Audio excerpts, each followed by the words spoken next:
Today on the Daily Charge, what is riding on the iPhone 11? Spotify is still the king of streaming, and Ring doorbells are causing headaches for the cops.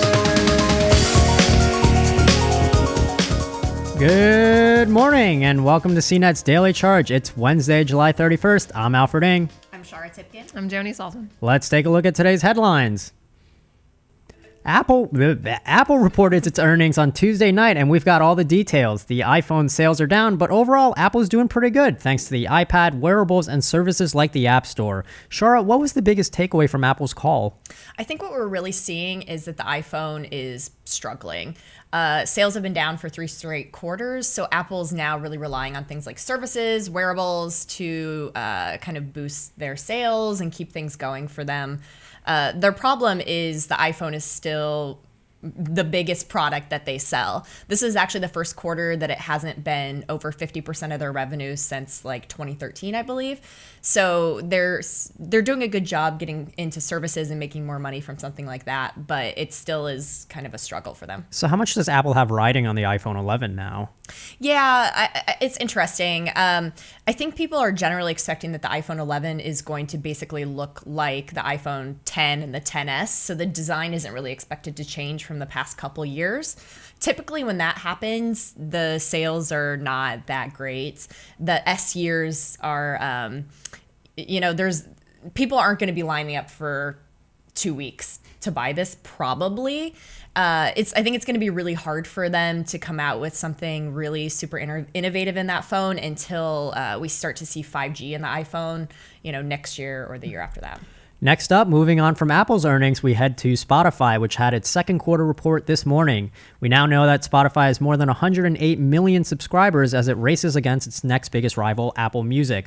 Joan, you were up pretty bright and early for this call. I heard Spotify promised to fix a big problem before the end of the year. Why is that? Right. So 108 million subscribers is by far more than Apple Music and any other streaming service. But it was less than what people had sort of been expecting. And that's because their highly discounted, super juicy student plan, they didn't actually tell anybody about it. Like you had to sort of, students are people that don't know about a deal because they are becoming students that qualify for this plan every year there are new students coming in, and if they don't market it, then people don't know about it except by word of mouth. And so they fixed that problem. They're actually telling people about this plan that is a really good driver of getting subscribers, so they say that won't be a problem by the end of the year. And finally, today's main story. More than 225 police departments have partnered with Amazon's Ring, the video doorbell that lets you record who's at your door. They have access to a special police portal that sends them crime alerts when residents post them to the Neighbors app. Our report now finds that about 2/3 of those crime alerts are not really crime. Most of the alerts sent to police are just of people walking around or of them driving in neighborhoods. In one case, somebody called police on a detective at her door after the police responded to another alert she had already sent. So it seems like the Neighbors app and Ring are causing more problems than they are solving crimes. Is that actually what's going on? That's not to say that Ring doesn't solve any crimes at all. I mean, it's credited with helping solve multiple murders in like different states. They do stop, some porch like package thieves and things like that. But that seems to be the exception to the rule, where the majority of these cases are just of people, there's a man at my door that I don't know who it is. That could be somebody trying to steal your package. That could also just be somebody knocking on your door asking if you heard about the good word of the day, or asking for donations, or, asking for votes or anything like that. The point is that, the majority of these posts that police are having to investigate are not always crimes, and it leads to a lot of false alarms. It's kind of like a digital ding dong ditch going on now. What does Ring actually say about this? So Ring actually supports the increased police calls. They say that false alarms have always been a thing, and the whole point of Ring is to be able to call police. That being said, though, it doesn't really address the fact that it takes resources away from police officers that could be investigating, actual credible leads, as opposed to person who is scared of a car driving around the block more than 3 times. If you want to learn more about these stories, please check the links below, or go ahead and start sending in your questions and comments about today's headlines. Thanks as always to everyone joining here live. We stream weekday mornings at 11:15 a.m. Eastern on YouTube, Periscope, and CNET.com/dailycharge. Please like, subscribe, and follow us on Twitter while we grow this channel. Now it's time to check in with the chat and take your questions and comments. Brian, what does the audience want to learn more about today? I find it interesting, the counterbalance between those of you who host this show and those who call me Brian and those who call me BVG. I can't really keep track of that anymore, and it always surprises me which is which. We have somebody coming in with a bit of an off topic, but I didn't even hear about this, so I want to bring this up. Brian asks if we're going to be talking about Netflix pulling subscriptions from their app store.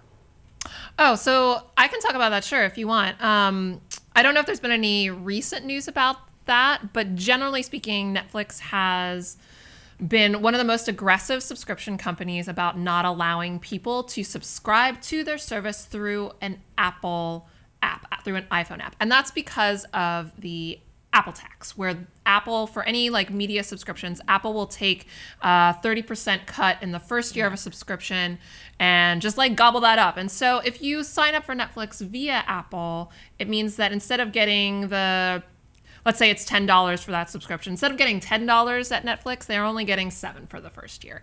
And that's actually led to some other people like Spotify is starting to be more aggressive on that too. They're challenging Apple in the European Union over that kind of thing. Yeah, I mean, and this, the Apple tax is something that's being investigated by the U.S. government.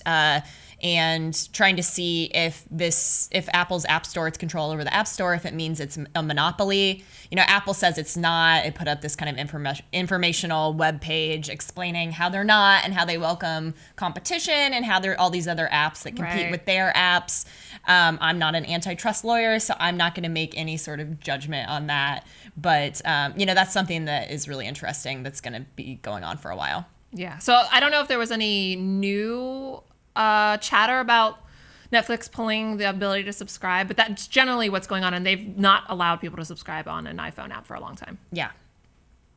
Alfred, I don't know if you actually brought this up in your story, but is there an actual number value? Is there like a statistic as to what is crime versus what is not crime? Yeah, there is. This actually, so Ring would not disclose this to me personally, but in an interview back in December when they first debuted the Neighbors app, Ring CEO and their general manager of the Neighbors app spoke with our Amazon reporter, Ben Fox Rubin, and they shared that only 20% of the reports to Ring, like through the Neighbors app, are actual crime. So, somebody breaking into a car, stealing a package, like only 1 in 5 reports is that.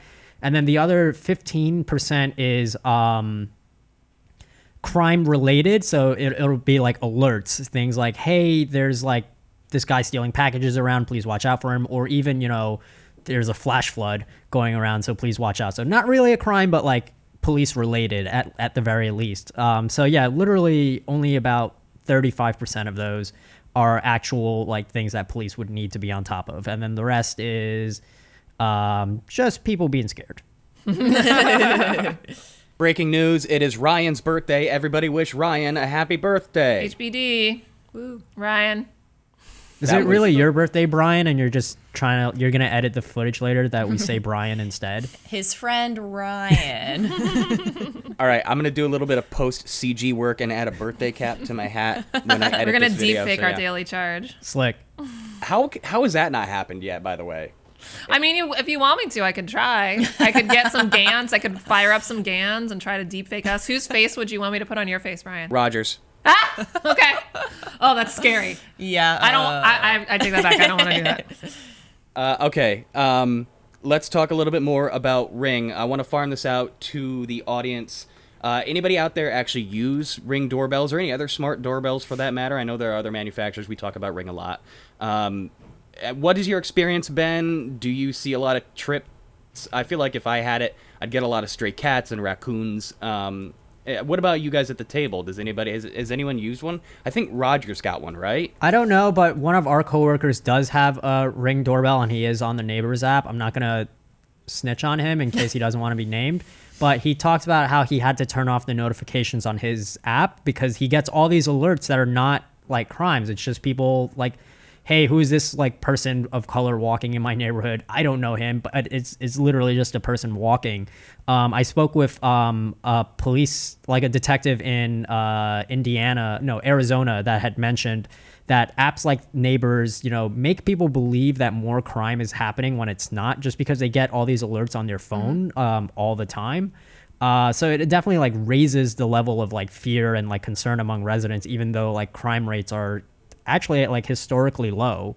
Yeah, I mean, and there's like, isn't it Nextdoor? Isn't that one too? Nextdoor is one of them as well. Also and Citizen. Yeah. I had to turn off Citizen in San Francisco because you kept getting pings. Yeah, it was constant pings. And did it make you think that more crime was totally. happening? People are getting stabbed every 5 minutes. Yeah. Is what I was thinking. Yeah.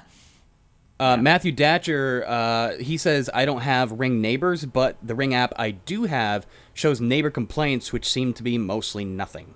Sounds like that's pretty much par for the course, right? Yeah, I've seen that a lot with like residents that deal with this stuff. So I wanted to see, how do police deal with this? Because it's different when it's you and, you're just like, oh, whatever, this is spam, and you can like ignore it.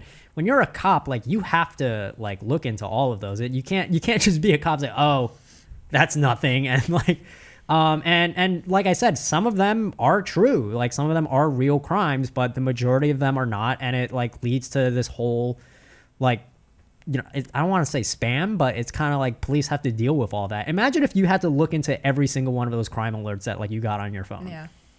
It end up being like the boy who cried wolf. Yeah, Like, basically. I don't, yeah. Except they have to check on it all. Yeah. It's not like they can just say like, oh, Yeah. all right, So for whatever. the real crimes, it could be delayed if they're checking on, Yeah. a bird that flew past Yeah. and set off the, yeah. They penalize people for prank calling like 911 and stuff like that. I wonder if they're working on any kind of repercussions if your Ring bell is too sensitive or something like that. But I feel like a lot of these people, though, they think So- it is something. It's not like they're just So pranking it's not it, about right? the doorbell being too sensitive, because like it doesn't send an alert just because something is triggered. It's the people who see the footage have to send the alert. So like a bird flying by is not going to like call the police or something Yeah. like that. But if a person watches the video and sees a bird fly by and thinks, I've never seen that bird before, and then like sends it to police, like Suspicious looking bird. Yeah, they have to, they don't have to respond to it, but like they have to like take a look at it and either send a comment back saying like, sir, that is just a bird. There was a case in California where a woman coming into her own, she goes home and then she gets in her house and then she watches like Ring footage because she got a trigger alert, and she sees, oh my God, somebody walked into my house. I don't know who it is. And she calls police, and the operator on the phone like tells her, ma'am, what is the timestamp on that footage? And she says about 30 minutes ago. And she realizes that it's herself. She realized she God. called police on herself because of the Ring footage. But on your original question, so a colleague of ours, Rich Brown, had mentioned to me that ADT and other home security systems that are a little bit more professional than Ring, they when they're hooked up to like the local police departments and things like that, if there's too many false alarms, they will like impose a fine on you for that. In the same way you're talking about like making too many calls to 911. I don't believe Ring has that same system with the Neighbors app. I was just curious. I feel like that's something that should be coming. Also, like what I'm not even sure what I want to ask here. What's happening now to those who are they just getting like a slap on the wrist, or I mean, it's unclear. I mean, they don't, the officers that I spoke with don't talk about, we go and like we punish them for calling us or something like that. Like it might be different because it's a digital alert. It's done through the app. It's not like they're calling police directly and saying it. Like they send a crime alert on the app and then police just get a notification for it. I don't believe there's ever been a case of like digital alerts, false alarm punishments. Like if you just email the local police officers a lot, I don't know if that's like the same level of like calling 911 all the time. Cause it's not like they're reporting it as an emergency. They're reporting it as like a crime happened here. Does it go more to the, because there's like 311 as Yeah. opposed to 911? Does it get routed to something No, like that? It because does go straight to the emergency. like it's through the app. Yeah. So it's not the same level as calling 911, but like they see it on the Neighbors app and they get like Yeah. the I notification. mean, it's probably for it. easier. Like if you actually have to call 911, that's Yeah. a little more effort versus Yeah. just pushing a button like, Yeah. oh, this happened. Yeah. Which does mean that there are more alerts though. Yeah. Yeah.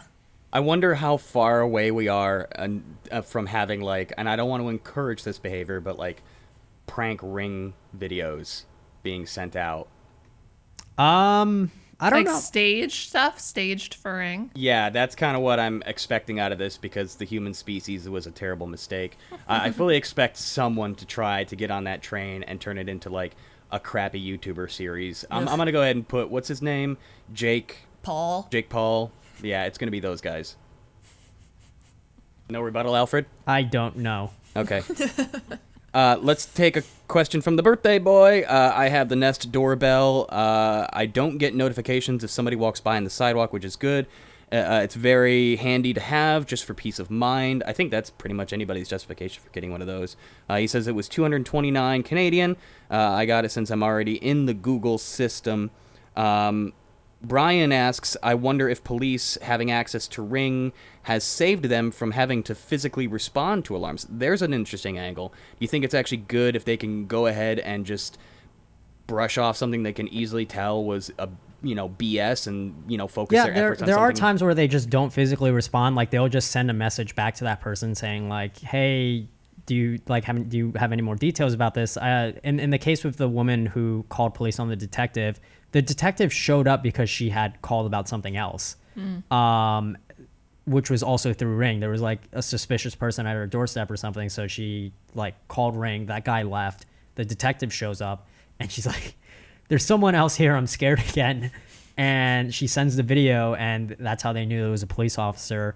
So they do show up sometimes. Other times they'll just respond and say, "Hey, can you give us more info on this?" And then when they find out like it wasn't really anything, they kind of just forget about it. But yeah, it could save time by them not having to show up. But I think that it still takes a part time by the more like they still have to sit there and like message all of these people. Can we go ahead and compare Ring to Nest? Yan wants to know what the benefits, more so from the price point, are between those two makers. So Nest is very different from Ring, specifically because Ring is the only Ring is partnered with police. Like they partner with like more than 225 police departments in the U.S. Police have like access to this footage if they request it, or in some cases when they give you a free camera, they will just have straight up the rights to that footage. Whereas Nest is like your personal property. I mean, like a police can still show up at your door and say, "Hey, we know you have a Nest camera. We're looking for video of like a robbery that happened around here. Can you give that over to us?" But with Ring on this police portal, they can just send you a message on it and say, "Hey, we're looking for footage. Can you please send it to us?" And in cases I found where they don't give them the footage, they say no online, police will just show up at your door and ask for that footage again. And it's much harder to say no to a cop when they're at your doorstep. Yeah. So that to me is the biggest difference, is that this police partnership that cities have like used taxpayer money to fund discounts for residents with Ring. So if you want a cheap camera, cool. Just know that police like have pretty good access to it now. All right, I opened the floodgates on this one. I said prankers. Here's even more dangerous thought. Yan says, imagine some criminals using the Ring app to divert police attention away from an actual crime scene. I can't even imagine how that would go down. Yeah.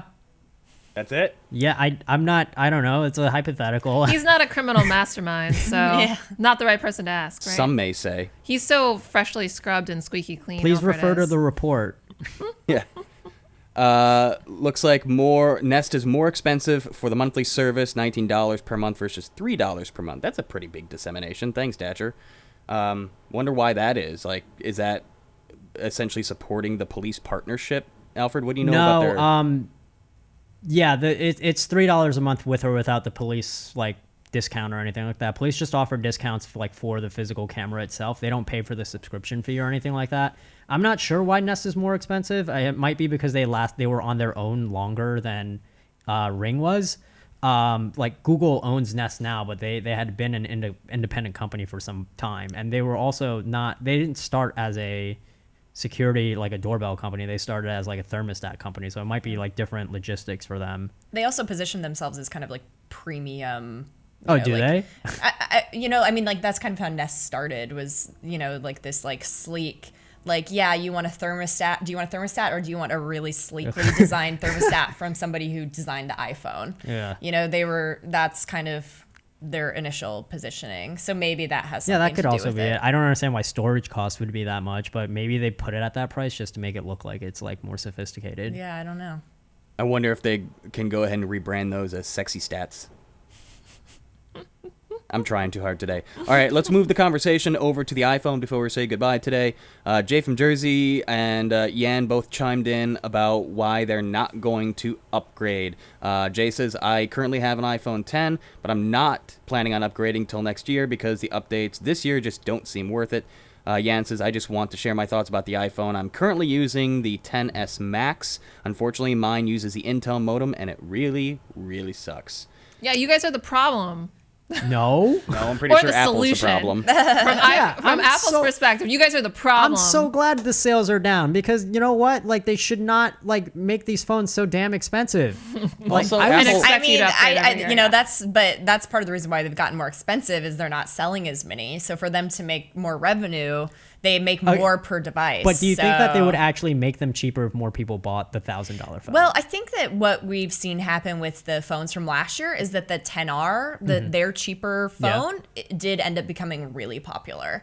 And one of the things that they talked about was like promotions and buyback, or, trade-in deals that they had. Those are kind of what helped the iPhone didn't decline as much as it had. I think the sales were down 12% from the previous year.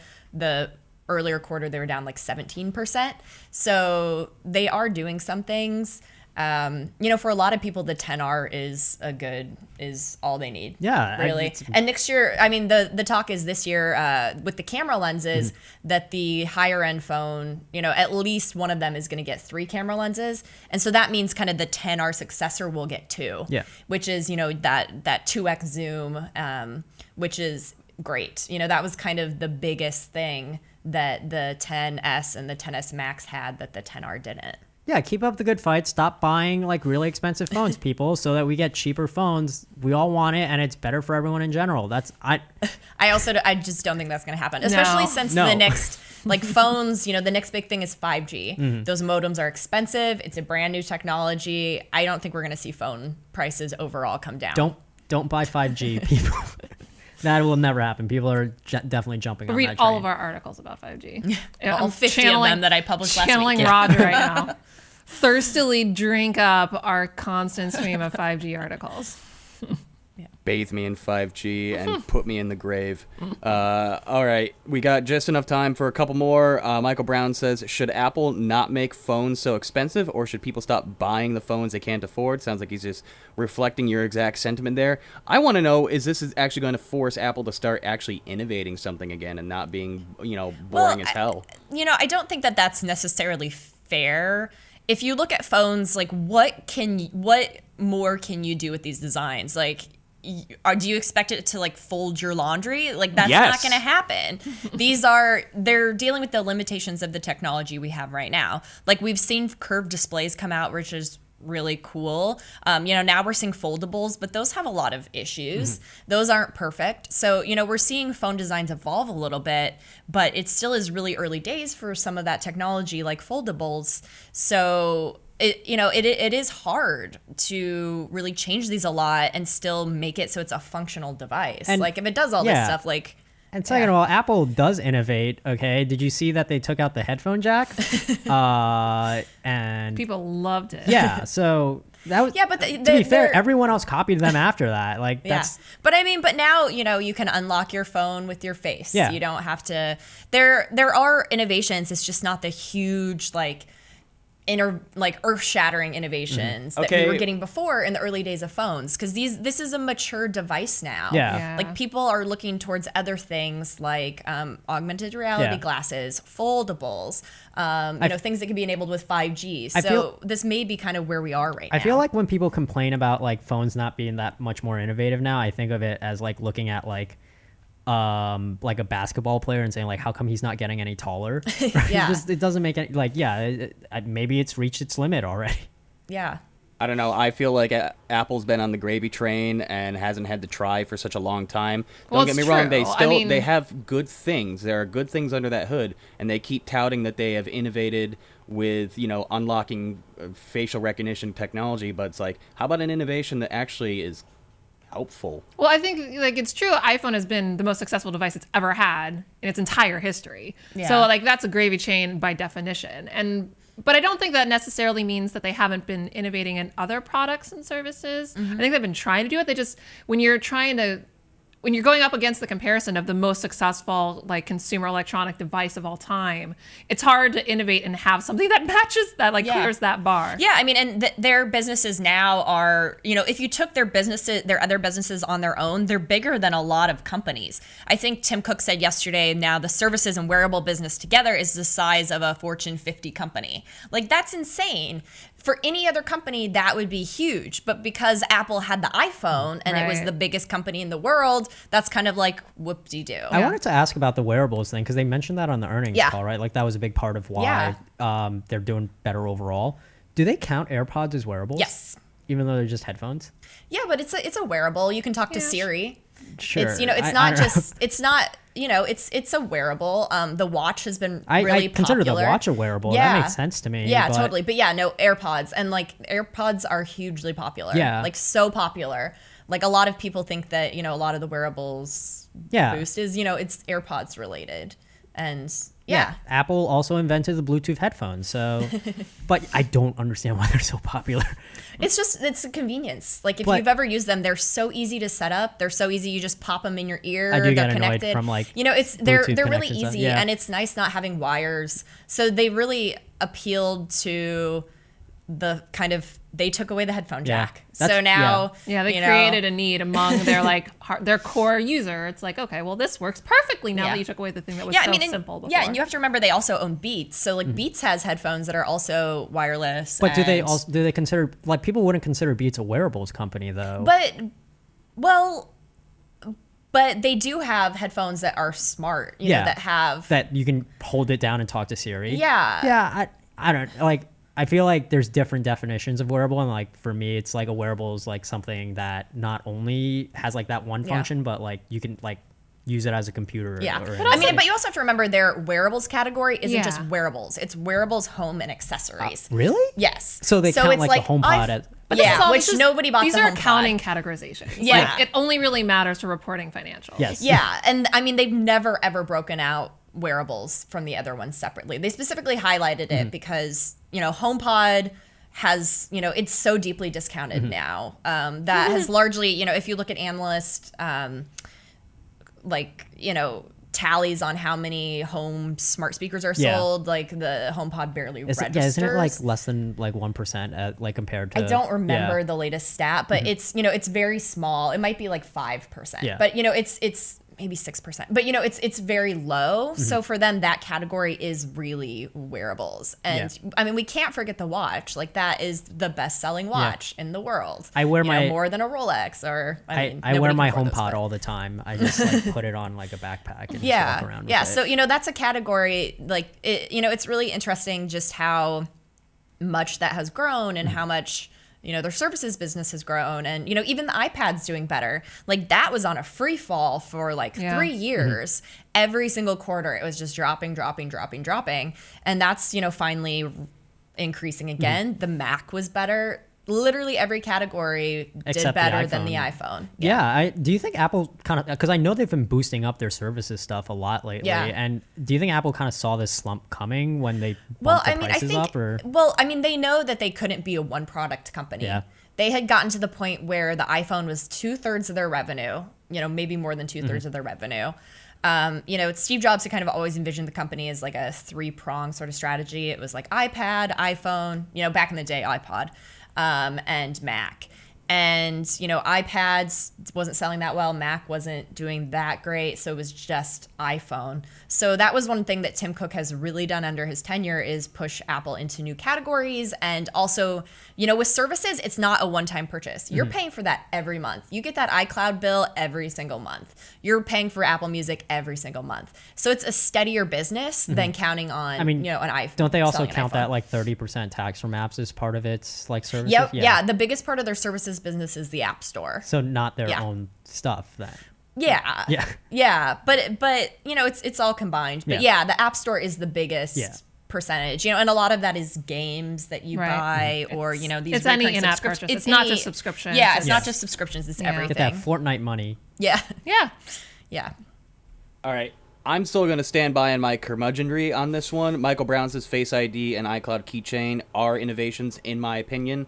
I'm going to go ahead and Goldblum that. Just because they could doesn't mean they should. I don't think facial recognition was worth a damn. It sucks. Everybody's version of Face ID sucks, not just Apple's. Yeah, but Apple's Face ID is different from everybody else's. Like the Face Unlock that we saw from, and Alfred's done a lot of work on the security of this. Like Face Unlock that we had seen on Samsung was where you could just put a super photo insecure, up to it. Yeah, and like it's unless the front-facing camera has like infrared like lenses and like AR capabilities.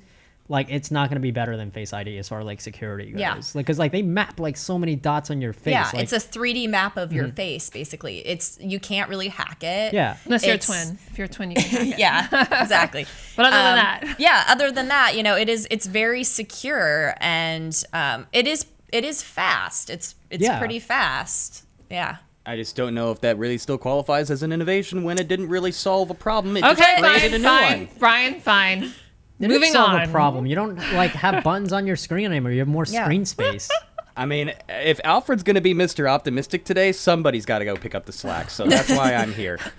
We are out of time, though. But that was a great conversation, everyone, regardless of my grumpyism. But yeah, go ahead and take us on out of here, Alfred. Thank you. All right. I'm hearing from my sources that we are out of time for the show, so I'm going to have to close it.